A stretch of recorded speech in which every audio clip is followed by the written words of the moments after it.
Also, disclaimer, because for religious reasons and for legal reasons, I am not telling anybody to gamble or bet or use my picks to gamble or bet. However, we're just predicting. I'm just predicting. If you want to do that, you can do that on your own. I want nothing to do with that. Yo, what's up, everybody? It's your boy Sadsky again with another banger. And in today's video, we have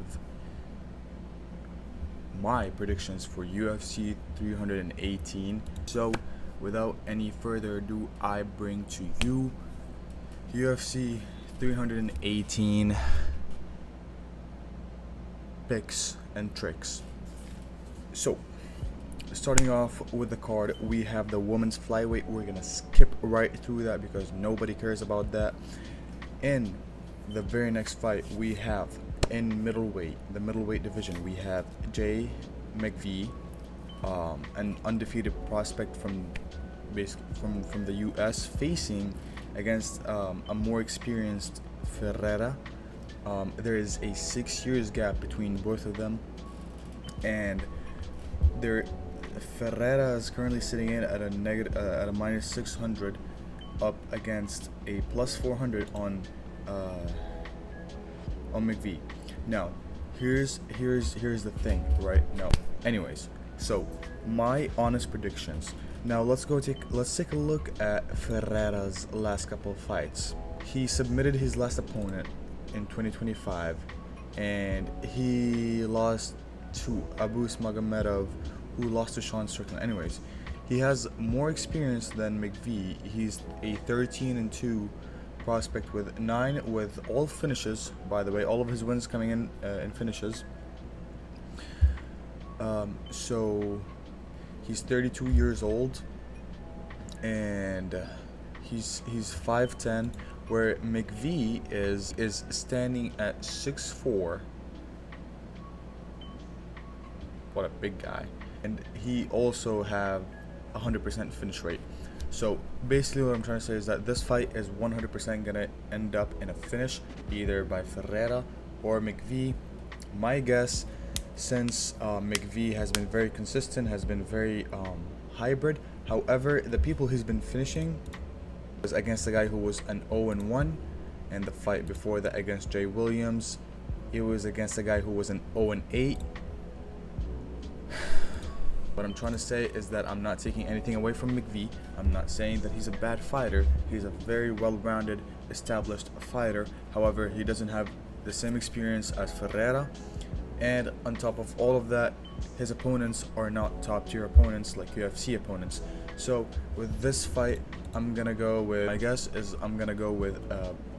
Ferreira, and I'm gonna pick him to win by submission in the first round. Okay, in the next fight, in the heavyweight, we have Ryan Spann facing off against Brzezinski. I'm sorry if I murdered your name. They're both 33 years old. They're both orthodox. However, Ryan Spann, if I'm not mistaken, 19 finishes out of his 22 fights. Out of his 22 wins, he has 19 finishes. Now let's take a look at Brzezinski. His record is 9-6. He's from Poland and won no contest. So let's take a look at his profile. So he lost his last 2 fights. So I'm gonna go with Ryan Spann to finish Brzezinski in the second round by submission. The light heavyweight division, we have JQ against Pacino. So the Australian is 6'2". He's 8 years younger than Pacino, and they both have the same reach, and they're both orthodox. Go very fast. I'm very confident in this pick. I'm gonna go with Crute to submit Pacino in either the first or the second round, and I'm gonna lock it in on the second round. I think first round they're gonna feel each other. Second round, Pacino's gonna run out of stamina. Crute is gonna use his grappling and submit him because Pacino doesn't really have a good submission defense. At welterweight, we have a Fuguet and Islam Dulatov. which is, listen, I don't even have to go over anything, okay? Like, Islam's winning this easily. Now, the way he's gonna win this, though, let me tell you, Islam Dulatov to win by KO, TKO in the first round against Fugate, Gator, and Valentin. There's a 7 years gap in between them. There's also a 2-inch advantage for Gaetir. Sorry for butchering your name.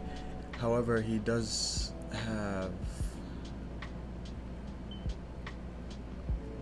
that age advantage over Gator. However, Gator is I'm just gonna put a picture of him just so you guys can see. I'm gonna go with Gator to finish him, and actually I'm gonna go with this to finish him in the second round. No, I'm gonna pick him to finish him in the first round by KO, TKO. There is a 12 years old gap in between those two fighters. I'm talking about Prado, who is Argentinian, and Vertennikov, who's 35 years old. We gotta put some respect on the old man. I'm gonna go with Nikolai to win by split decision. Very, very, very specific, and it's gonna be a suspicious victory. Let's just say. Allen versus Vittori, a 6'2" American going up against 6-foot Italian. They have different stances, southpaw, orthodox, and very close. Their age is very close to each other. Unanimous.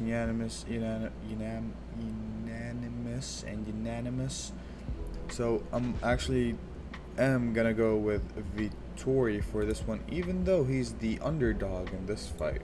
Now, in bantamweight, we have Oliveira and Phillips. I'm gonna pick Oliveira to win via a. You know what? I'm expecting a flying knee from Oliveira.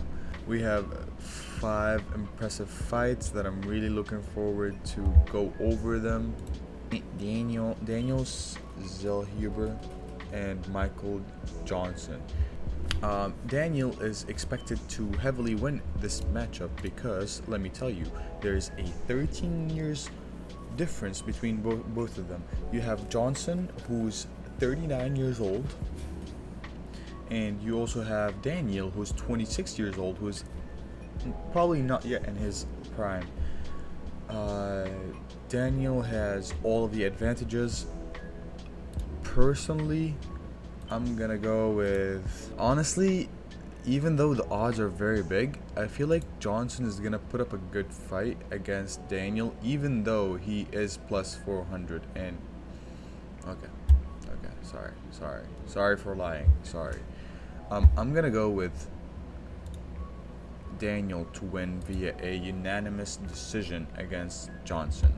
It's gonna be a very tough fight for Daniel because he's younger and Johnson has more experience than him.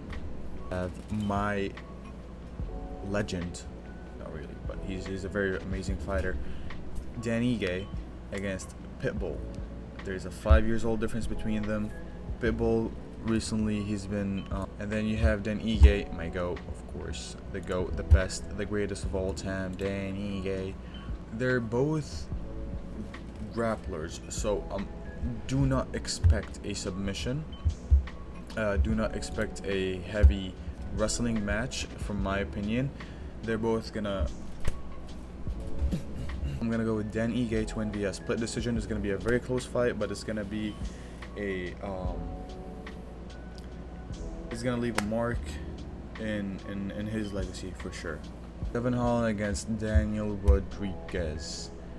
They both won their last 2 fights. Daniel is coming off a hot win in May in last May by a 3rd round knockout against Punz. I'm not gonna even try and say his name. But what's most likely gonna happen is that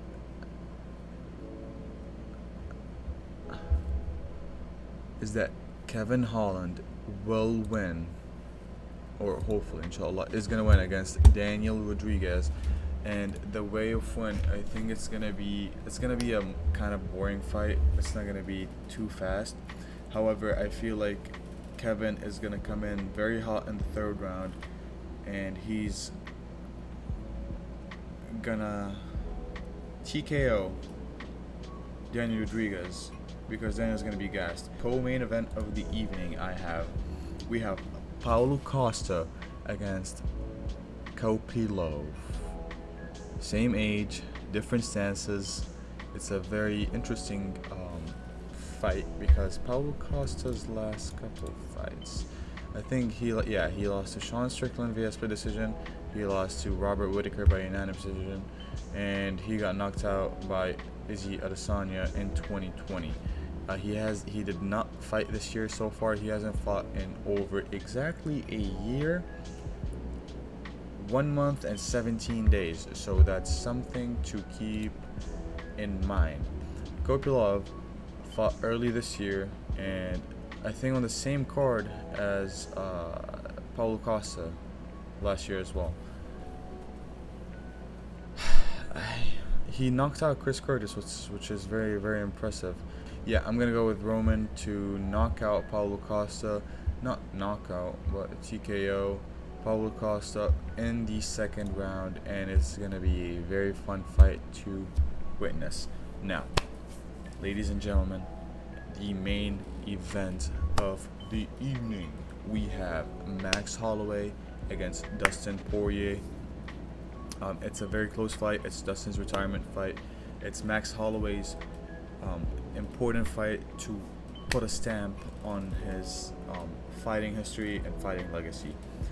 It's also Max Holloway's 0-2 against Dustin. I think he lost by submission in the first fight in 2012, and then later on he lost by decision. I personally think,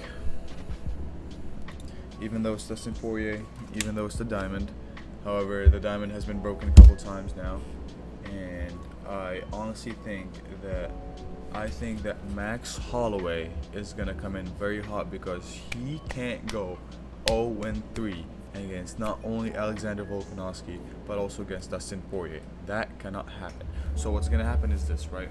And I'm gonna say in the fourth round, they're gonna fucking throw it down. They're gonna be like, Max Holloway, right? He's gonna be like, he's gonna hit a 1-2 duck 1-2 Max Holloway's rib. After the 1-2, he's getting hit in his ribs, and then he's gonna hit an uppercut and he's gonna knock out Dustin Poirier. That way, he retires the diamond, and he doesn't go 0-3 against Dustin. Dustin is and was an amazing fighter, very entertaining to watch. However, I just don't personally think he can win this fight, especially that it's also his retirement fight, and Max Holloway wants and is craving that win, especially after getting knocked out by Ilia Topuria. However, a key point for Dustin Poirier, I want Dustin to win. However, I feel like Max is gonna win. So a key point for Dustin, and I'm pretty sure his coaches told him that, is that Max Holloway's is not as strong as it used to be, especially after Ilia Topuria. So if he can focus on beating on that chin, if he can also do couple grappling exchanges against him as well, probably submit him, that would probably be good.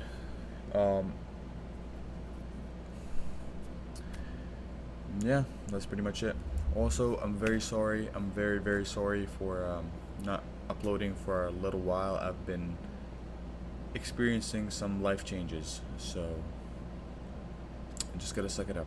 This was your boy Sayed the Ski, the one and the only here. Thank you for watching. Stay safe and enjoy the event.